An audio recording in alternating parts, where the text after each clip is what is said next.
மகஃபிரத் என்று சொல்லப்படக்கூடிய பாவ மன்னிப்பு வழங்கப்படும் இரவுகளில் நாம் அமர்ந்திருக்கிறோம்.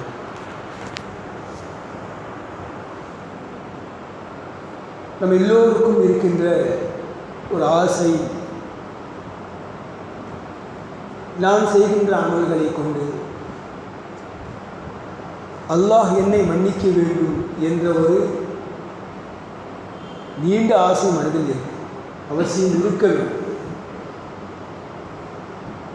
அல்லாஹ் எப்படியெல்லாம் மன்னிப்பான், எப்படியெல்லாம் இந்த உலகத்தில் அடியார்களை மன்னித்திருக்கிறான் என்பதற்கு திருக்குர்ஆனிலே நிறைய சான்றுகள் இருக்கிறது. ஒரு நீண்ட வரலாறை அல்லாஹ் சுருக்கமாக சொன்னான்.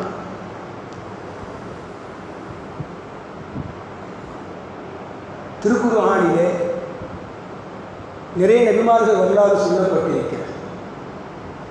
அதிலே நபி யூனுஸ் அலைஹிஸ்ஸலாம் அவர்களின் வரலாறு ஒன்று நாம் தெரிந்த செய்திதான். மார்க்க பிரச்சாரத்தை மக்களுக்கு சொல்லும் நேரத்திலே மக்கள் பிடிவாதமாக ஏற்க மறுத்தார்கள். ஒரு கட்டத்தில் வரம்பு மீறினார், அல்லாஹ்வுடைய கட்டளைக்கு மாறு செய்தார்கள்,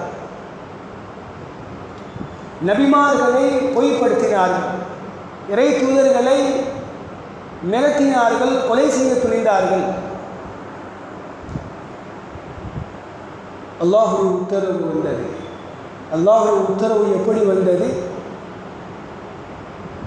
இந்த மக்களை அழிக்க போகுது, இந்த மக்களுக்கு தண்டனை கன்ஃபார்ம் ஆயிடுச்சு, தீர்ப்பு எழுதியாச்சு என்கிற அல்லாஹ்வுடைய உத்தரவு வந்தது. யூனுஸ் அலைஹிஸ்ஸலாம் அவர்கள் கொஞ்சம் அவசரப்பட்டார். இந்த மக்களுக்கு வேதனை வரும் என்று தான் கட்டளை வந்ததே தவிர நபிக்கு எந்த உத்தரவும் வரல. எங்க நைட்டோடு நைட்டா வேதனை வந்துடுமோன்னு சொல்லி உயிரை விட்டு கிளம்பி வேற ஊருக்கு போகிறதுக்காக கப்பல் ஏறி போயிட்டான்.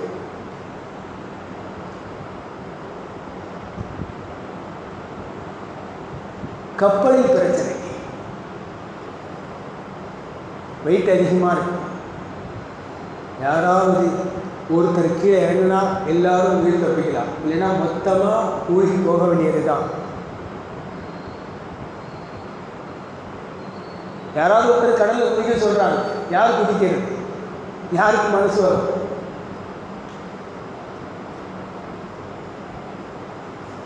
யாருமே குதிக்கிற மாதிரி தெரியல. கடைசியாக அந்த கப்பலில் இருந்த ஒரு மார்க்க அறிஞர் பேசுகிறார், யாரோ குற்றம் செய்தவர் கப்பலில் ஏறி இருக்கிறார், அதனால்தான் இங்கே இந்த மாதிரி ஒரு சோதனை வந்திருக்கிறது, நீங்களா போய் குதிச்சிருங்கன்னு சொல்கிறாங்க. அது யாருன்னு தெரியல, நீங்களா குதிச்சிருங்க. ஒவ்வொருத்தருக்கும் உடுத்துது, ஒவ்வொருத்தரும் நம்முடைய செஞ்ச பாவத்தை அங்கே நினைக்கிறான், ஆஹா நம்மளா இருக்கும்போது. சரி வேண்டாம், எல்லா பேரும் எழுதி சீட்டை குடிக்கு போடுவோம், யார் பேர் வருதோ அவர் கப்பலில் தள்ளி விடுறது முடிவு பண்ணிட்டான். தானாக குதிக்கிற மாதிரி தெரியல யாரும், நம்மளே குதித்து தள்ளி விட்டுருவோம்.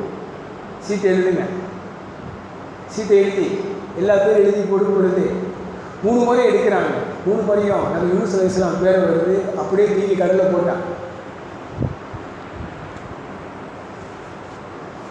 இது அல்லாஹ்வுடைய ஏற்பாடு.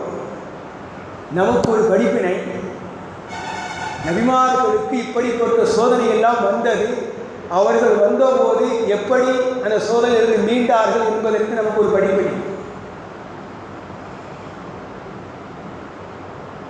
பொதுவாகவே மீன்கள் தண்ணீரில் மட்டும்தான் உயிர் வாழும், மேலே வந்து அதுக்கு வேலை முடியும், நமக்கு தெரியும்.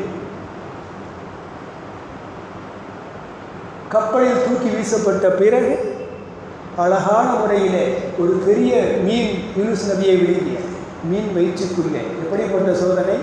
இரவில் இருட்டு 1, கடலின் இருட்டு 2, மீனின் வயிற்றின் இருட்டு 3. யோசித்து பாருங்கள். இப்படி சோதனை வந்தால் எந்த மனிதரால் தாங்கிக் கொள்ள முடியும்? அப்போ அல்லாஹ் சொல்கிறான், நமக்கு இதில் பாடம் என்ன? நபி யூனுஸ் அலைஹிஸ்ஸலாம் அல்லாஹுடைய ஒரு அழகான முறையில் அழைத்தார். அவர் அழைத்த போது அல்லாஹ் இறங்கி வந்து காப்பாற்றினான். அந்த மீன் வெளியே வந்து கக்கி சென்று விட்டது. வரலாற்றிலே நூற்றுக்கணக்கான ஆண்டுகள் இருந்தார்கள் என்றும் சொல்லப்படுகிறது. அப்போ யூனுஸ் அலைஹிஸ்ஸலாம் அல்லாஹ் எப்படி அழைத்தார்கள்? செய்தது சின்ன தவறு தான், சின்னோடு தவறு தான், மறதியாக உருவிட்டு வெளில வந்தான். இப்போ அல்லாஹ் பாதுகாக்கணும், அல்லாஹ் காப்பாற்றணும்னா அந்த செஞ்ச தப்பை எப்படி சொல்லி துவா செய்யணுங்கிறத யூனுஸ் நபி சொன்ன வார்த்தைகளை அல்லாஹ் சொல்லி காட்டுகிறான். நமக்கெல்லாம் தெரிந்த வார்த்தை தான், அதை அலட்சியப்படுத்தி கொண்டிருக்கிறோம். அந்த வார்த்தை லா இலாஹ இல்லா அன்த சுப்ஹானக இன்னீ குன்து மினல் ஸாலிமீன். குழந்தையை கேட்டாலும் சொல்லிடுவோம். இதைத்தான் ஓதினாங்க. லா இலாஹ இல்லா அன்த சுப்ஹானக, உன்னை தவிர வேறு இறைவன் கிடையாது, நீ பரிசுத்தமானவன், நான் அநியாயம் செய்து விட்டேன். இன்னீ குன்து மினல் ஸாலிமீன், நான் அநியாயம் செய்து விட்டேன். திரும்ப திரும்ப சொல்கிறாங்க. செஞ்ச தவறுக்கு மன்னிப்பு கேட்டாங்க. இந்த வார்த்தையை சொன்ன பிறகு அந்த மீன் கரையின் ஓரமாக கக்கிவிட்டு சென்றது. திரும்பவும் யூனுஸ் அலைஹிஸ்ஸலாம் அவர்கள் அல்லாஹ்விடத்தில் பாதுகாக்கவும் பட்டார்கள். செய்த தவறுக்காக மன்னிப்பும் வழங்கப்பட்டார்கள். அந்த மன்னிப்பு அதை விட ஒரு சோதனை கிடையாது.